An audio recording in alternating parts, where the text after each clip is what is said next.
talk about it.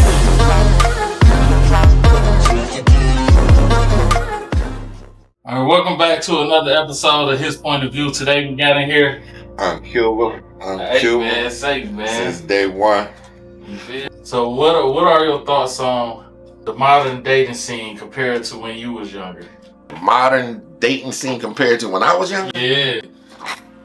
You know, I don't date back to Moses' time, but you know, I was an 80s baby, you know, growing up in the 80s. Mm-hmm. So it was different, man. I mean, we actually carried girls' books in school. You know, we carried their books, you know, to school if we were walking, because most of the kids back then, we walked to school. Mm-hmm. You know, I mean, you very seldomly seen someone literally catching a bus to school or getting a ride to school. So we would actually have to carry the girl that you like books. Mm-hmm. You feel me? Mm-hmm. And then you stayed on the phone. Of course, it wasn't a cell phone, so you know, you had that house phone with the cord that travels everywhere in the house from the attic to the basement. Yeah. Man. So I know you remember that. Yeah, you know? yeah. But and then you would talk on the phone all night until you want everybody to go to sleep. Both of y'all go to sleep or something like that, and you had to put forth an effort, unless you was a hoe from the neighborhood, and then you know, dudes who say that they wouldn't smash old girl because she was known as a hoe in the neighborhood. I think back then it wasn't thought it was gold digger or whatever, chicken head or whatever. Yeah. So if you was creeping and smashing her, didn't anybody know about it because it was done at night. But that's the only thing. Like the majority of females back then, you know, they made you wait, man. You know, I mean, it could be months. You know, months. I'm telling you, wasn't that first day smash shit? You can be almost a hoe. You had to put in some work. No, you had to put in work. I mean, that was in high school. You know, that was in high school. That was in, you know, even in junior high or whatever. You had to put in work, man. Yeah, then you ain't have all this OnlyFans shit to where like you had to be a porn star if you wanted to show your body on camera back then. You know what I'm saying? Like, you got to remember, man, a lot of things, or understand rather, because you may not remember, but a lot of things we didn't even have shown on TV. Mm-hmm. You know, it was considered taboo. You know, a lot of, you know, like kissing and things like that. I mean, you know, no shade on whoever, but even like activity under the LBGQ community, none of that stuff was showed on TV. Mm-hmm. You know, not at all. You know, real talk. A lot of kissing, unless it was quick, and on even TV shows, man, a lot of things were restricted.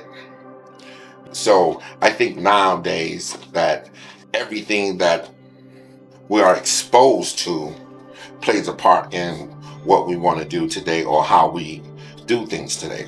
That's really your influence. I wonder how women gonna feel like once they get older and realize their grandkids can go back and see videos. Well, I think that should be the scariest part. That things are recorded, right? And you have access to these recordings. So when you have your children growing up, it's not like you're taking pictures and you can hide the pictures. It's not like one of them Kodak cameras back in the day. You can take a picture, then you can hide that picture for generations. No, real talk. Well, now you have access. You have internet. You have access to all of these digital things. So I think we're so quick to do things for the money. Pretty much, money is like a predator nowadays. You feel me? Yeah. It's a predator. And it preys on your morale. So a lot of people would do anything for the money. And it was this old saying again, cliche, make the money, don't let the money make you. Yeah. You know? And what that means, like being able to control the money, on how you spend it, on what it means to you. Because if you think about it, again, not shading anyone, but our community, our people, our society, and I'm saying like African Americans and things like that, we didn't have anything. You know, especially if you come up from not only an impoverished community, but less than impoverished communities. I think psychologically, and I don't know if I told you, it was this book by Naim Akbar, and it was Changing Images Emerging from Psychological Slavery. And he was a renowned psychologist, right? Psychologist slash psychiatrist or whatever. I think that psychologically, like, we were forced to work in slavery, right? During slavery times, we were forced to work. Okay, let's bypass slavery, the abolishment of slavery, and let's go back 150 years, right? The 20th century, right? The early 20th century, we had, families with the father still in the home.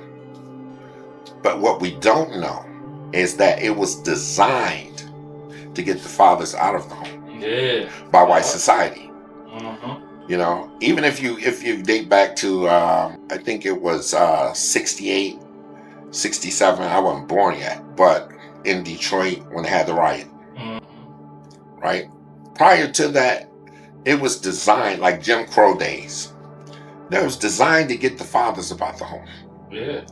Right? If you get the fathers about the home, then we were needed in the homes. We're men, providers, protectors, right?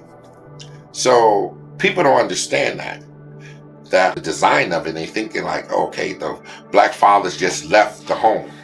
Okay, some did, granted, but you have bad fruit in every box, So by it being designed, I think that we became accustomed to not having a father around, because this was obviously before my time and your time, but I did experience, a father not being in the home. Okay, so I did catch the remnants of it, I guess, born in the 70s, raised in the 80s, so I never had a father in the home. However, what it done for me though was change my perspective as I grew over and had children myself, that I always wanted to be there for them. So there wasn't any lengths that I wouldn't travel to make sure that I'm there for my kids. But unfortunately, the women not have the father in the home. The young ladies not have the father in the home, so the mother has to be the mother and father. That's like putting two babies in the jungle. Without guidance, they'll start feeding off each other. Yeah. And females without guidance, they're going to go to whatever has been the best seller of all times. Hey man, say man. And we already know that. Tricking with a modern day name, with what you call that, with a name that sounds good, that sounds sweet, like you're not doing it. So everything is about solicitation, exploitation. The guys become more feminine, the girls become more masculine, you see, because they already 10 years a male senior, you feel me? So they have to take on these responsibilities, so now they adapt the masculinity with it, and it seemed like the guys become more feminine. When I came home from the penitentiary, I was wondering, why are the women so aggressive? Yeah, man. I was like, oh shit. Female asked me, let me hit you on the ass. I'm like, and you do know I just come from the penitentiary. You know what I'm saying? That you ain't tapping me on my ass. Nobody, female or not. My sister's like, boy, go on, you ain't in the penitentiary no more. You know what I'm saying? You have these apprehensions, but the aggressiveness. And then being out, I've been home years now, but being out, I started seeing that female they had to take the more aggressive role, because I seen the males are being more feminine. It's like they took the lesser role. They don't want to work for anything. They don't want to put in that, especially younger generation. They don't want to put in that work. They don't understand through hard work shall fruit prosper, and grow. So you reap the benefits. They don't understand that shit. They want to do like this, hands out to another dude. I can't feel comfortable with that. Like alone or whatever. You can get along, but for free, you just want to just You're gonna keep doing it, and we're gonna handicap them. Real talk. You damn near, you basically answered the question. The next question I had for you, I was about to ask you, do you think traditional gender roles still have a place in today's society? I mean, it has a place, but it doesn't exist, pretty much. This is why when you tell, like you tell your girl, look, Ma, you gotta respect me. That's all I ask for is respect. There's a difference between control and respect. Respect is, respect me as your man because I'm doing the things that I'm supposed to do. Whether it's whoever, like, again, not shading, beat the block, or whether it's to a corporate America job. I'm doing what I'm supposed to do, right? But I think, again, it's hard for them to materialize the concept of respecting your man. Now you have, you got older females who understand this. You got some who've been so, I guess, abused, they don't understand it. Then they don't even understand that they become the predators, right? Because they've taken on so much abuse, retrospectively. So the traditional gender role, it exists, but it's not respected. Okay, yeah. You feel me? It's not acknowledged. It's not regarded. So what advice would you give young men navigating relationships in today's world? We got this old saying, put your boots on and lace them up. And that means stop tucking your nuts, man. Let your nuts hang, man. But what I mean by that, though, that means do your manly duties, right? The responsibilities that come with being a man. You understand? Stop thinking that it's a free-for-all. Nothing's free in life, man. No, for real. Nothing's free in life. I don't care if it's a reward of knowledge. Nothing is free. I don't care what it is. So the best thing is man up. Stop. Man, no, real shit though. Yeah, because they don't even know how to distinguish between playing the game all fucking day and then putting in some work in between. They'll rather just play the game all day. If it was a female, they had a woman who was stupid enough, right? Let them play the game all day, lay on the couch, and she's getting a bridge card. They will wait to be receptive to that bridge card as though it's an entitlement. And whatever little money she's making from a job. That's for the females who are dumb enough to accept that shit. With the rise of social media, how do you feel like social media influences relationships between the men and women now? Hey, I'm gonna go back. You remember Big Mama? The dude was very religious, and everything she said was the devil. Everything bad that happened was the devil. Yeah. That's the devil.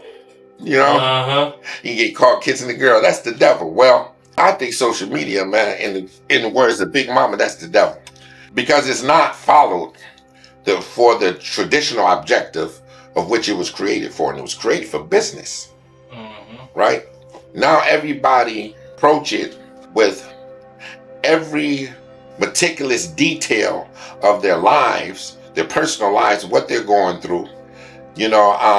Everything. I mean, it's like they're the saying, misery love company. Yeah. You befriend these people, but what are the true definition of friends? The true definition. Because when I came home from the penitentiary, I had a friend who was saying, that's my friend, that's my friend. She was a female, that's my friend, that's my friend. I said, you fucking all your friends? So she was like, no, that's what we call it, my friend. Right? So I guess that was a soothing way to say, I'm a hoe. You know what I'm saying? And these are all my dudes. So, man, hey, man, say, you feel? So, in reference, if you look at what it say, you got to befriend a person, right? Like, or you got to friend a person, right? Because I'm not really a social media guru, right? So, but if you have to say, we're going to just say layman's term, befriend a person in order for them to get on your page or whatever, right? These are absolute strangers. So what possible way can they effectively assist you when you put your personal shit out there and air it out on social media about Your girl, your man, your mama, your kids, they being bad, or whatever the case may be. Right? Now, I'm not saying that there aren't any benefit, but there are less benefit than more so it benefiting you. I think it fucks up relationships. The DM. It's the DM. The DM. I remember I said, what the fuck is a DM? Right? And then quite naturally, you're going to have your dude or your girl say, oh, I get DMs, but I don't go in there and answer them. Hey, man, say. The fuck? You know? And everything is about how pretty you are in which way, in the way that we understand beauty. You know, fat ass, everybody getting BBLs. Man. You know, the women are in competition with each other mostly. You know? So a bitch can take your girl faster than a man can. Let me rephrase. You know, but period. Both ways. Social media, me personally, I don't like it. But if it's utilized for business, then I'm all for it. Do you think men today are struggling with finding their identity and purpose? You know how a lot of guys, they just be doing a bunch of shit that's not aligned with their purpose. People, period, men and women. Say for instance, your gift and your reason for you being here probably was to play basketball, right? But you over here trying to play football.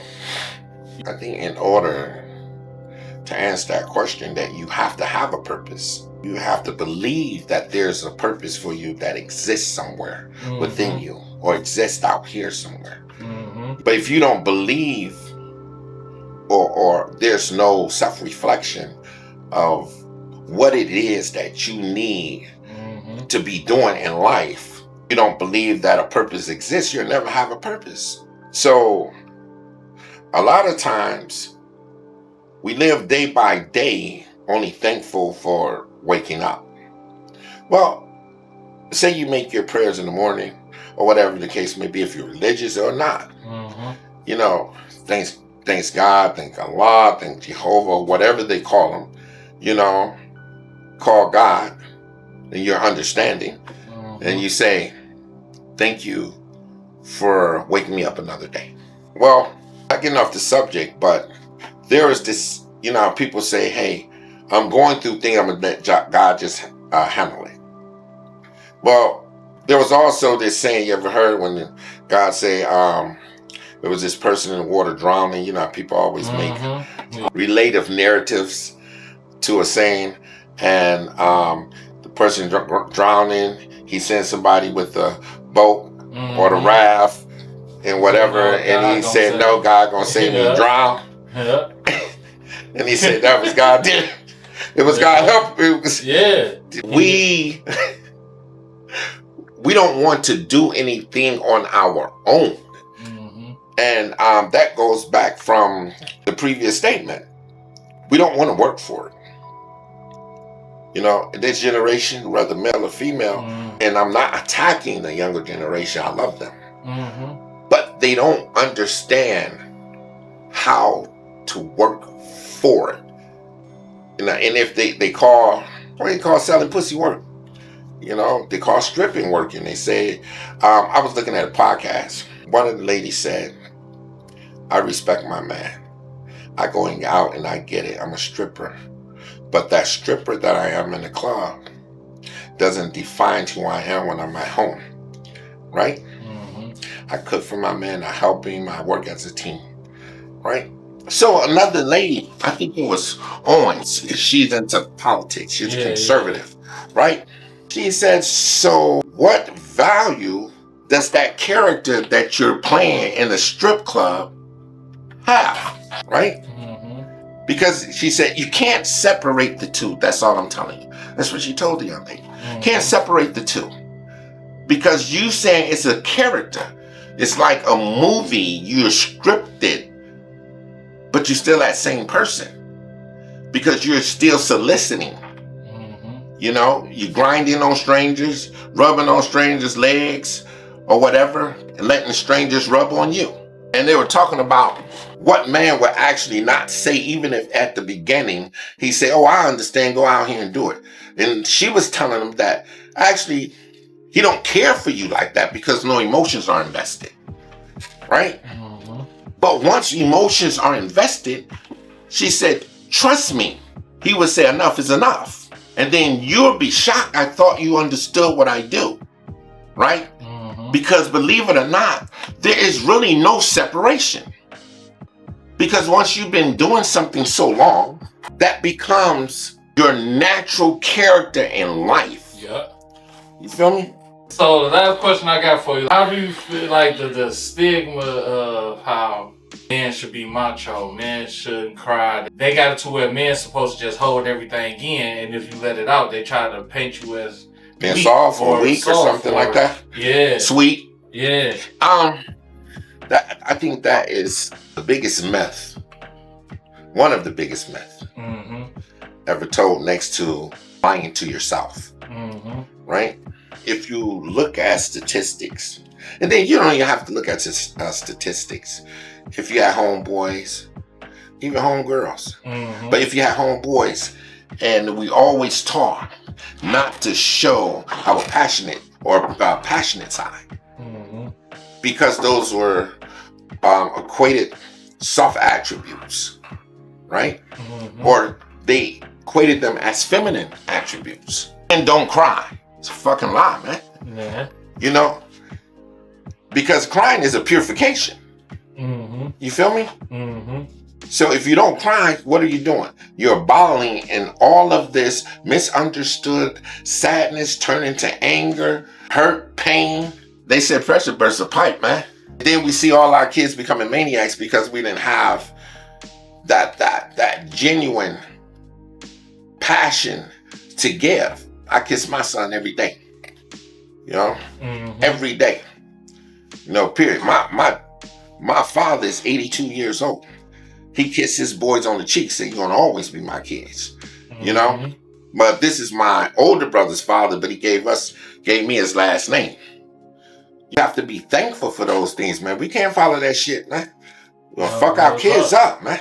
Because we already fucked up. Hey, man. We already messed up, man, for real. No, real shit. So this is the last part of the segment. We got called hot questions. Ain't no right or wrong answers to it. If a word is misspelled in a dictionary, how will we know? If a word is misspelled in a dictionary, how will we know that it's misspelled? How can you know if a word is misspelled in a dictionary? Think about it. No, real shit. Because it's man-made. Exactly. So how can you know, other than what they say, that this word or how it's supposed to be spelled, that it's spelled correctly? But how do we know for real? If you travel at the speed of light and turn on your headlights, what happens? If you travel at the speed of light and turn on your headlight, what happens? Why you need to turn on your headlight if you're traveling at the speed of light? If you expect the unexpected, doesn't that make the unexpected expected? No. When you expect the unexpected, only thing that means is being prepared for what comes. You see, understanding, say for example, a previous encounter or something similar to the encounter that's going to happen that you're not expecting. But you know how to deal with it. You can say, oh, I've seen this before. I've been here before. That's expecting the unexpected. If you was born exactly at midnight, which day are you born on? Midnight. So what day you gonna celebrate your birthday? At midnight. So you only gonna celebrate that 1 minute? Well, no, you're gonna celebrate it 12:01. No, seriously, that's crazy because midnight stands right in the center. You know, so when they say you're born at midnight, I guess they're saying wherever they created the hand to go for the following day, right? Then that's when you start to celebrate your birthday. But I think if you was born at midnight, pop the bottle soon midnight, pow, boom, Celebrate. All right, this is the last one. If you enjoy wasting time, is it really wasted time?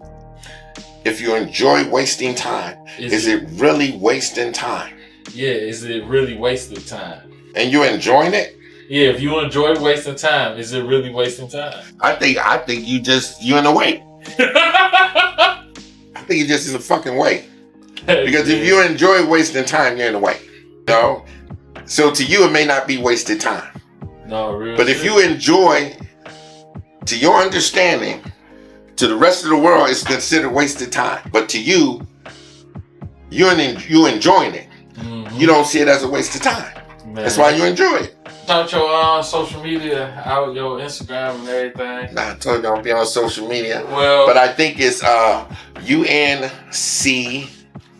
or UNK. Unc Cuba, CUBA. That's it. Hey man, say man. That's it. Look that up. I don't have any numbers or anything with it.